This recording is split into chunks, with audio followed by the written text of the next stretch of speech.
Thank you. Hello. Hello. Oh, Dave, I see a lot of people out here, but it's a bit dark, but I can see human beings. And those human beings, yeah, I know, it's bright. But I think they built some amazing platforms, but do you really think they got the adoption they actually deserve? I don't think so. I think they're probably here to find out how to get that adoption. Yeah. So let's take a little look, though, Dave, on what some of the platform adoption plans that we've seen look like. Oh, yeah, I've seen this one. You've seen From it? the Underpants Gnomes. Step 1, collect underpants. Step 3, profit. That's how most of the platform stuff works, right? Yeah, just build it. And then adoption. It'll just happen. Just like that. Well, Maybe not. nah. Do you know the good news is that we can borrow and steal a bunch of ideas when it comes to go-to-market from the rest of the industry. So even though we're operating in a small internal market with our platforms, there are lots of great lessons to learn. So there's going to be 5 steps. Learn that question mark. And we're going to talk about going to market. And you know what we've got to do before we go to market? What's that? We've got to know the market. If we can't go to the market, if we don't know it. But we already know the market, don't we? Do you already It's our know developers. it? Yeah, you know those guys. And they like what you built, Dave. They do? Yeah. And that's it, right? No, Dave. Do you know this dude? Oh, yeah. Yeah? Yeah. You met him ever, maybe? Yeah. So this guy's the decision maker. He is in control of the incredible, rare resource that is needed to adopt a platform. And that resource is called time. So as a manager, they're in charge of allocating the time to go and adopt your platform. So how do we get hold of this resource? We've got to talk his language, Dave. Yeah, what's his language? What do you think? Do you think it's Terraform? No, probably not. Do you think it's Kubernetes? No, and we probably can't show him a really, really busy diagram like that either. No. He'll glaze over. He doesn't talk Argo CD, Kubernetes, Helm. That's not what he's talking. This guy, he talks in benefits, in impact, business value. Why does he even care about CI/CD? Probably doesn't. No. He knows to care about it, but what he actually cares about is delivering what the rest of the business wants. Yeah, right? value. Yep. They like value. Security, protect the brand. Yeah, they like that kind of thing too, don't they? So, efficient spending, those cloud compute costs can really soar if you're not careful. So, he's really looking at why, doesn't he? Yeah. We've got to frame it to him that way, otherwise he won't buy, as in allocate. Well, use that time he's got for those wonderful developers. And now, you know what we're going to do now when we know how to talk to him? We've got to start talking.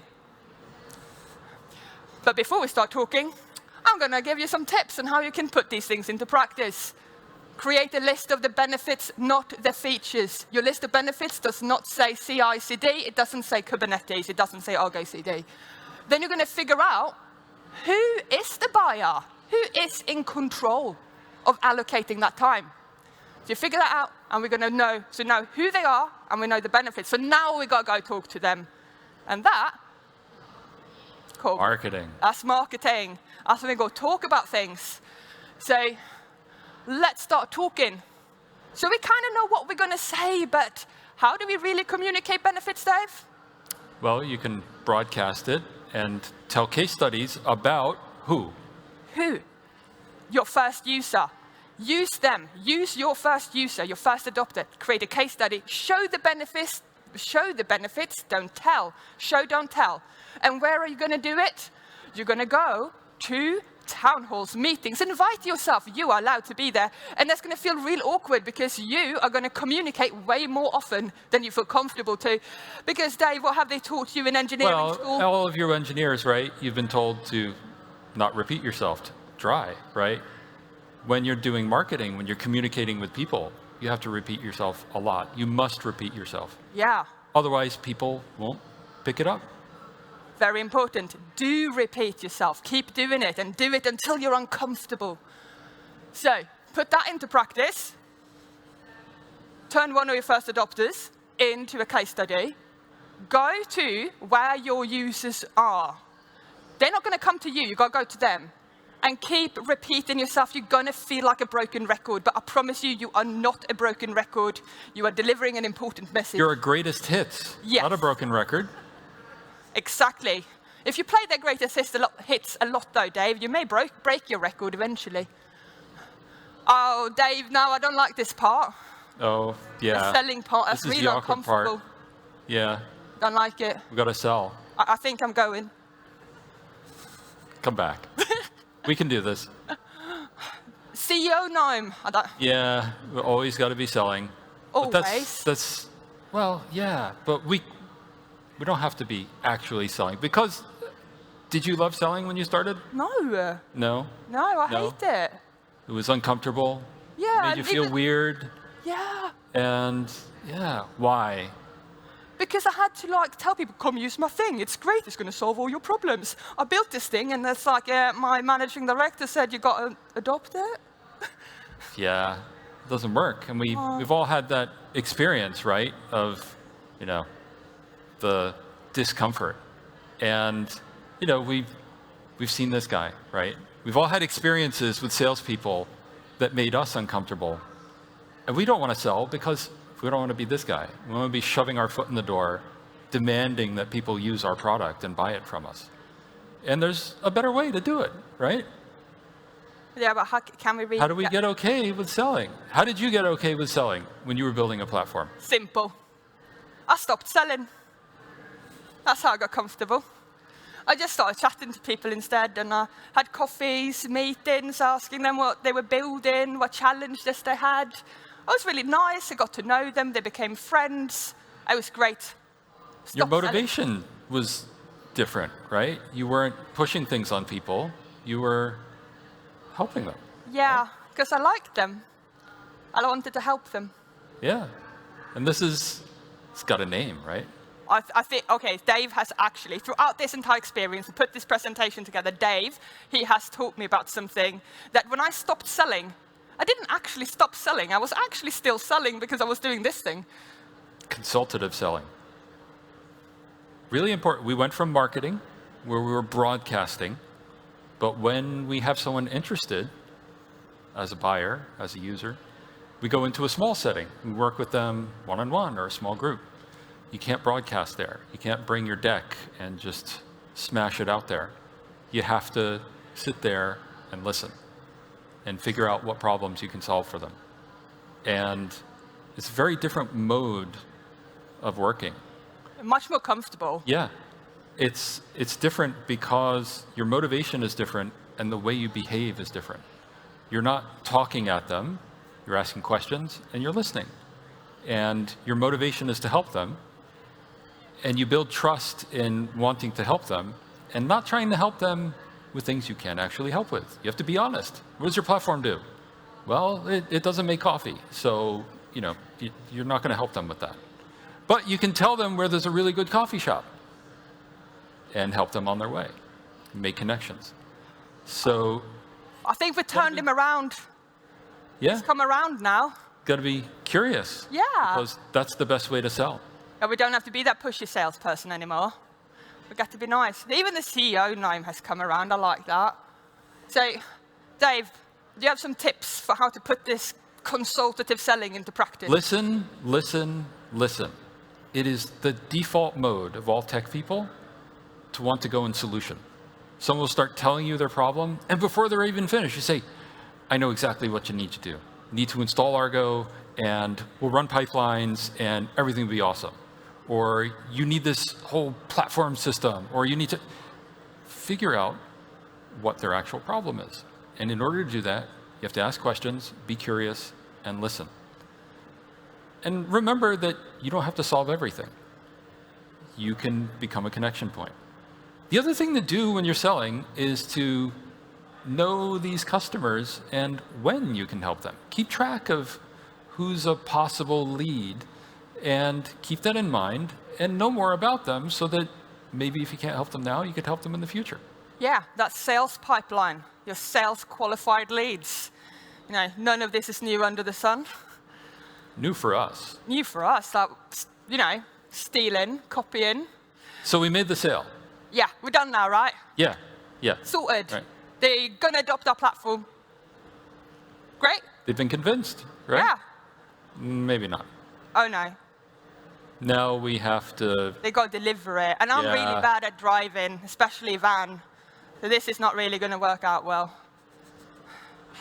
We can do something about it, though. Yeah. Right? I don't need to drive the van, do I? No. No. No. So we've done a bunch of this already. We've done the building, we've done the selling. And now we're going to do onboarding, which is probably one of the most boring things after selling. Oh, for you. For other people, it's awesome getting people onto a platform. I mean, it's fun if they're on it. It's like the big purpose we made for it. It's like building the new thing, like getting onto the platform. But like, Dave, have you never been like on this onboarding call and you're sharing your screen for 2 hours and they're like, click there, do that, and blah, blah, like. Well, that doesn't sound like the kind of onboarding we want to do, right? Well, we want to build self-service platforms. Like one that's quick. Yeah. And I don't have to share my screen. Yeah, don't even have to be there. You don't need a human in the loop. But you only get there if you figure out how the onboarding experience is. Yeah, so I install the buttons. Yeah, you need to do a little like more outside than of the that. bathroom in the airport. No, you got to go use that bathroom. You got to know what the customer is experiencing. Yeah. Right? Okay. I got to try it myself. Try the bathroom myself. Yeah. Yeah, okay. Got to try the onboarding experience. Got to see how many files are we making them edit. How many times do we How have to many share this different screen? pieces of documentation do they have to read to edit just one file? Yeah. Okay. Okay, but it got better though. Yeah, we did. Because we All right, acted they're on the platform, right? We acted on the feedback. Yeah. Oh, all the heart emojis. They love it. Now, even I could like onboarding, couldn't I? Maybe. Maybe. So, okay, we're done. Yeah. Sure. And no. No. Because it's an internal product. They know where I live. We no, can't- not where I yeah. live, but where my desk is. They know where the cube is. They know where your Zoom room is. Yeah, they know where my Zoom personal Now we have to room is. support them. We're operating a platform. We're doing DevOps for a platform. And this Built is it, we got people on it, right? Yeah, and this is the fun part because, It you know, is. Dave, Yeah. when What do you my love friend about Pam this? here, if she launches a wonderful application that was built on my platform, I know that she gets all the shout outs in the town hall and they say she did great, but you know what? I know that without me, she wouldn't be there. So that gives me that wonderful feeling of being part of something bigger. Yeah. And really be part of all these different teams. So connected, right, with what's happening with the business. So like being really a partner, it's just really fun. Oh no, feedback again. Yeah, I need to get those you need to buttons. run something that's resilient, reliable, not a pain. So if the onboarding's great, right, and then you get in and it's broken all the time, that's not good, right? That's not going to keep people around and keep them happy. So you need to be continually monitoring and gathering actual feedback and Keep cycling going. through that and making sure that you're always keeping a good day-to-day experience. Okay, well now the CEO, Noam, he's like always be getting feedback. Yeah. At least you educate him, Dave. It's another form of curiosity, right? Yeah, it's a form of curiosity. You actually care what they think. Yeah, and even when things seem good, if you all have all the hearts and happy faces, take a moment to be curious about why. What made it good? Because I personally have accidentally done things right, and I didn't know why. So always be curious. So let's put that one into practice, though. This is if you were asleep for the last couple of minutes. Now you get to know what we said. So, Make sure you go through the same experience they're going through. Really important. Platform leaders sometimes trust their teams a little too much, and there's some gap between what they believe is happening and what is actually happening. Because what engineers think is easy might not be what customers think is easy. So make sure you go through it, and then at the end of an onboarding, it's a perfect time to get the experience from the customer. What was it like? What can we change? What can we do better?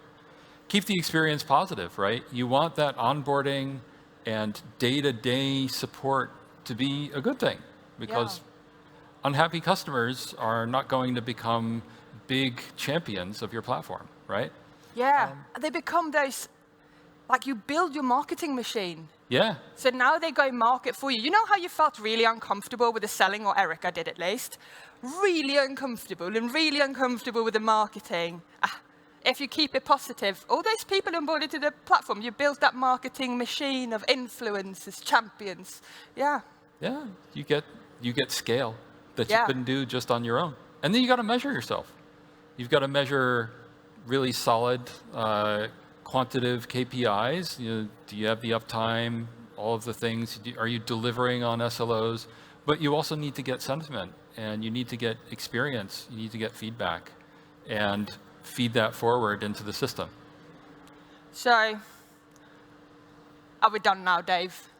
It looks like we're done. We've gone through. It looks like we're done, but the whole thing with DevOps and platforms, it should be a circle, right? A circle. Improvement, continuous. That's not a circle, Dave. No. It's missing a line, can't you see? How do we get that It's line? not a circle. How are we going to get the line? Yeah. But that line, it takes a lot of special stuff to draw. I can't just draw there with any regular pen, can I? It's the special fifth element, isn't it? Yeah, we're going to loop back. You know what we need? We're going to need a special pen built of trust. Filled with trust. We're going to draw this final line to complete the circle. Have you been working good on trust, Dave? We've done it all throughout, right? First of all, we built what users actually want, right? Because we're building a platform as a product. You hear a lot about that today. Yeah, good job, everybody. We went in, we did consultative selling, and we got ourselves to listen, figure out pain points, and actually help our potential users and make them users. We have a smooth onboarding experience, keeps them happy, and then when they're actually running on the thing, they're able to just have a pleasant time, not have a lot of problems, and build our reputation of making commitments and delivering on them. Yeah, like And they that can builds trust the platform. They can Yep. rely on it. What happens if we let go of it? There's so many points here where we could let go, right? Yeah, many failure points, many places things can go wrong. Even if things started out well, things can get worse throughout this cycle. Yeah. And then, Whoever here has had the big sale, right? It could be a consumer product. It could be something that you thought was going to be wonderful. Turned were out to so be full of excited. bugs, right? Turned out to have a really painful experience setting up the account. There's so many ways you can bomb out on what could be a really awesome product in one part of the cycle. But if you make people unhappy, they're not going to stick with you. so instead of filling your pen with trust, you fill your pen with dissatisfaction, and that only goes one way, down. Very sad. It's an off-ramp. Yeah. Don't want the off-ramp. Not good. So, yeah, but Dave, I have been really excited sometimes. I got some, shiny, sparkly, glittery new thing, and I'm really excited just to sign the deal, get the thing, and I'm like, I'm not getting it. All those wonderful things I was promised are not happening. But when we do close the circle, when we have a pen filled with trust, it's all about partnership. Yeah. We've become a trusted partner. Which is And a it's- really nice place to be. It's an amazing thing because people come to you, right? The final part of the loop is that it becomes a virtuous cycle of you building things to help people, them coming to you with new problems to fix. Oh, yeah, okay. When you get a really good friend and all was great and good and you were hanging out, doing fun stuff, but then you got to know each other real well, and then they call you on a Saturday night saying, yeah, I got a problem, Erica. That's what it feels like. But you know what? You're going to embrace that. It's really good. Because when people bring you their problems, it means they trust you. They trust that you're going to be there for them. So when my friend do call me and say she's got a problem, I'm not upset with her. I'm happy. It means that we're really good friends. And she trusts And me you to can be help. there. And I can It gives help. you more opportunities to help. Exactly. So putting this one into practice, this is your if you were not listening for the last bit, now you can listen again. Congratulations. So be a partner, not just a provider, because you're in it together. If you're working in a company and you're building a platform, you have the same company on your paycheck as everyone else. You're in the same team. You're a partner. Got the same goals, Yeah. hopefully. hopefully. Same problems too. You can make it that you have the same goals. That's our goal as a platform, is to help people and make the whole enterprise more efficient. The other thing you need to do is just understand when people bring you their pains, they're trying, they trust you, and that's a good thing. Yeah. And it gives you more opportunities to improve and continue the cycle of making the whole enterprise more efficient. So, now we've filled it out. We've got the secret it. stage 2, the phase that will take you to market and get that massive adoption. Yeah, so if you're going to copy a plan, copy this one, not the first underpants plan, copy the improved one. Just make sure.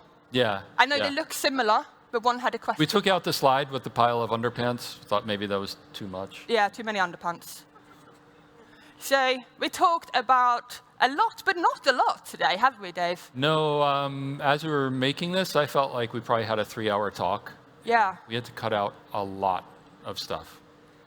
There's so much. And all of these topics are really interesting, especially since we're able to draw on proven and tried things from different parts of the industry. Because we've been launching and selling products for a long time. So what Dave and I decided to do, because we like hanging out with you, and hopefully you like hanging out with us, we are going to have a series of LinkedIn Lives and YouTube Lives where you can actually interact with us, and we will go through these topics. So if these things are interesting to you, and we can have a conversation, because there's a lot more to talk about.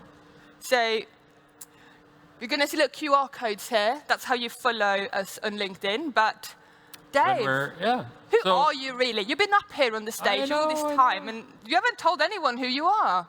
My name is Dave. I am a solo consultant, and I focus on platforms and people and making organizations high performing. And you know, I love working with platforms. I've been doing it for a long, long time. So yeah, like Erica said, follow us on LinkedIn. We'll be posting about this live series soon. Yeah. Erica, who are you? Who am I?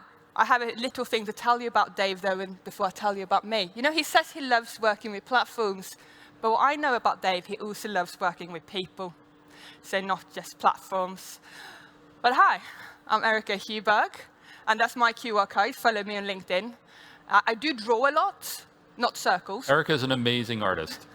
I draw about technology and engineering, but I'm a community advocate at Tetrate, and I am an open source maintainer, so I'm a maintainer of Envoy AI Gateway, so that's part of the CNCF. So I'll be here all week, and chat with me, come by the Envoy kiosk or the Tetrate booth, hang out with me. I'm quite chatty, if you haven't already realized that. And I will shut up and listen to you, because now you've done a good job listening to me. So we'll swap. But yeah, follow us on LinkedIn. We'll be posting about this upcoming LinkedIn Live and YouTube Live. We can hang out with us and dive deeper into these topics. So thank you for putting up with us. Yeah. Thank you. And always be curious. That was so fun. Thank you, Erica. Thank you, Dave. OK, I think what we'll do is, we've got like 1 minute, but I think we'll just go probably straight to lunch. Lunch is being served now. And if you want to ask Dave and Erica some questions, you can find them on LinkedIn or find them around the venue. Or you can find us right here before we hop off to lunch. Go to lunch. We're hanging out here, packing up our bags for a moment. Thanks, everyone. See you after lunch.